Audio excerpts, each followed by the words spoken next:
வருடத்திற்கு ஒரு முறை, அதுவும் சித்ரா பௌர்ணமி என்று திறக்கப்படும் கற்புக்கரசி கண்ணகியின் கோயில். இந்த கோயில் கண்ணகிக்காக சேர மன்னனான சேரன் செங்குட்டுவனால 2000 ஆண்டுகளுக்கு முன்பு இமயமலையிலிருந்து கொண்டு வரப்பட்ட கற்களை கொண்டு கட்டப்பட்டது அப்படின்னு குறிப்பிடுறாங்க. இந்த கோயில் சரியா தமிழக கேரள எல்லை பகுதியில இருக்கு.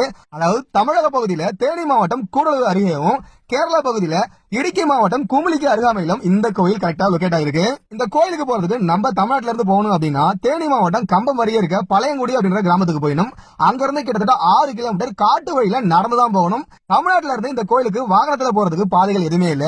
அதுவே கேரளா பகுதியில இடுக்கி மாவட்டம் குமுளிக்கு அங்க இருந்து 18 கிலோமீட்டர் காட்டு வழியா ஜீப்ல போறதுக்கு பாதை கேரளா பகுதியில இருக்கு. அந்த காட்டு பாதை வருடத்துல ஒரு நாள், அதுவும் சித்ரா பௌர்ணமி அன்னைக்கு மட்டும் தான் திறக்கிறாங்க. அதனால்தான் வருடத்துல ஒரு முறை இந்த கோயில் திறக்கப்படுது.